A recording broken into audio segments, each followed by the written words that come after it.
Hi, this is Lane 84. Excuse me.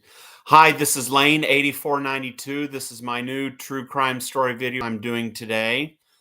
This one is of a case that took place in the 1950s. Of course, that was during the time of the generation called the baby boomers. But this is a particular case that explains why when one goes to pick up their kid early that they need ID. This is the most perfect example that demonstrates that. This would be in September of 1953 up in the state of Missouri.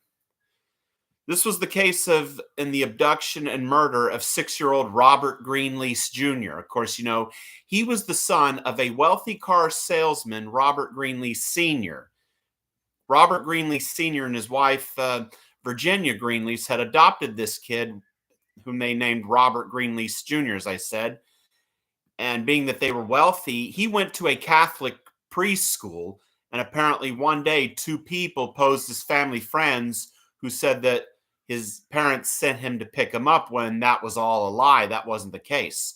The two who ended up picking up who abducted 6-year-old Robert Greenlease Jr. in Missouri, posing as family friends who were sent to pick him up when that never was the case, would be Carl Austin Hall and his girlfriend, Bonnie Emily Heady, who was, I think, a few years Hall's senior. They ended up taking him over state lines. Now, back then, that would be a federal case. And of course, it could result in a federal death sentence under the Lindbergh Law. Then Carl Austin Hall and Bonnie Emily Heady would end up demanding a ransom of $600,000 from Robert Greenlease Sr. Now that would be considered over $7 million by today's standards. And Robert Greenlease Sr. gave him the ransom, which they got, but they had no idea was that Carl Austin Hall and Bonnie Emily Heady had already murdered Robert Greenlease Jr., his 6-year-old adopted son.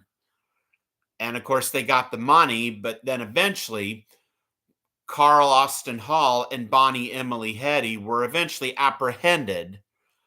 And of the $600,000, only $288,000 was recovered. But the $312,000 remains a mystery of what happened to it. Now, as a result, Carl Austin Hall and Bonnie Emily Heady were both tried and convicted in the murder of 6-year-old Robert Greenlease Jr.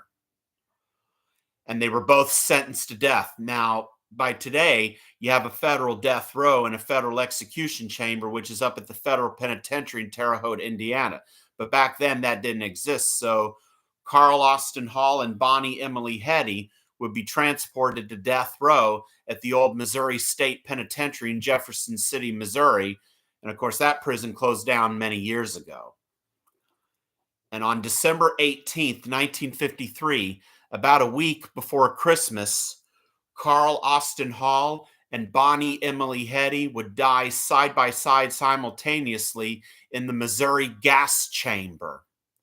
They held hands and said, "I love you" to each other as the cyanide pills were dropped into the sulfuric acid, releasing the cloud of hydrogen cyanide gas.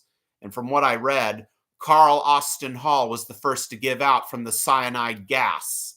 And then a few minutes later, Bonnie Emily Heady eventually expired from the cyanide gas in the Missouri gas chamber. They said it was within 30 days after they were sentenced to die that Carl Austin Hall and Bonnie Emily Heady would be 6 feet under through the Missouri gas chamber. This just goes to prove why they need ID to pick up your kid when a person needs to pick up their kids, or if it's really true that a family friend was sent to pick them up, which really isn't the case. This is why you got to be careful and wise. And that's sadly why 6-year-old Robert Greenlease Jr. died for it, because Carl Austin Hall and Bonnie Emily Heady were posed as family friends, sent to pick up the 6-year-old boy, Robert Greenlease Jr., from his Catholic preschool, but that was never the case. And in fact, Robert Greenlease Jr. Robert Greenlease Sr. and Virginia Greenlease didn't even know these people. They were strangers. He never heard of them or ever saw them before in their lives. I mean, this is why you get today that pretty much sums up the reason why they want ID when you go pick up your kids if you have to pick them up early. It sounds wise and safe, which is a decent reason for our children's safety. Well, hope you enjoy this video and let me know what you think. Thanks.